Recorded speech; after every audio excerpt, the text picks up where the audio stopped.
ما كانتش إن أنت تصحى تصلي الفجر أو تبطّل زنا أو خمرة، لأ طبعًا، مشكلة المشركين الأساسية مع الإسلام أنه يسفّه أحلامهم، دينكم باطل، وثني، ولو متم وأنتم عليه فأنتم في نار جهنم، كلام واضح، فده كان عامل لهم صدمة، وهذا لب الإشكال، وإلا لو رضي صلى الله عليه وسلم بأي صورة من صور الخلاص العالمي والله لأكل الثريد على مائدة أبي لهب ولقاتلت معه قريش كل عدو، ودوا لو تدهنوا فيدهنون، نفسهم بس وهم هينفذوا اللي انت عاوزه، فالرساله السماويه لا تقبل الامعيه، فهتعمل ايه بقى قناه مجتمع مع هذه النصوص اللي زي الشمس؟ هيعملوا ايه بقى؟ قال لك يا عم انت جيت في جمل، لا يا عم انا جيت في خلود ابدي اما جنه او نار، هنعمل تحليل لساني لكلمات القران وهنكتشف ان اليهوديه مش معناها دين يهودي، لا كلمه يهودي في القران معناها منغلق على نفسه زي حالاتي كده. طب ونصراني؟ لا نصراني في القران تعني متعصب لشيخ او مذهب. طب والمسلم؟ لا المسلم بقى ده هو المسلم لقانون بلده يا ولد، فاللي ماشي على الدستور الامريكي هذا مسلم من اهل الجنه ولو كان ملحدا. طب والمسلم الشافعي بقى اللي بيتعصب للمذهب الشافعي؟ لا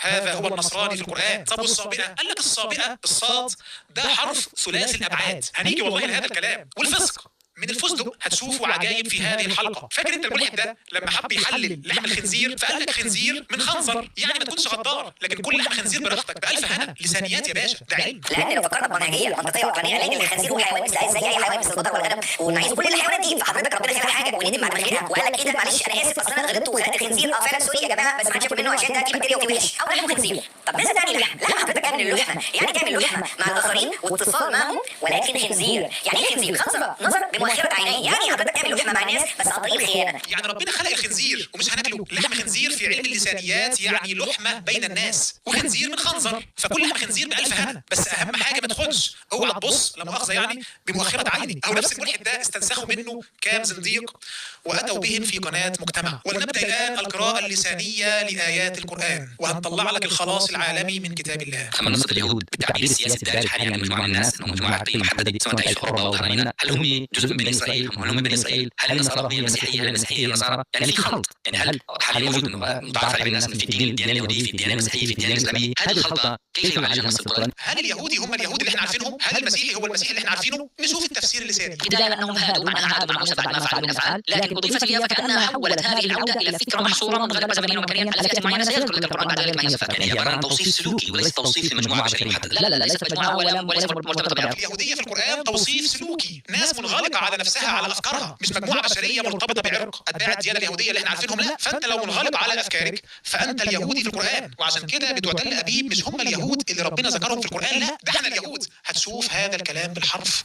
من لسان قناة مجتمع، هيكفروا المسلمين ويأسلموا كفار العالم. اليهود والنصارى ليس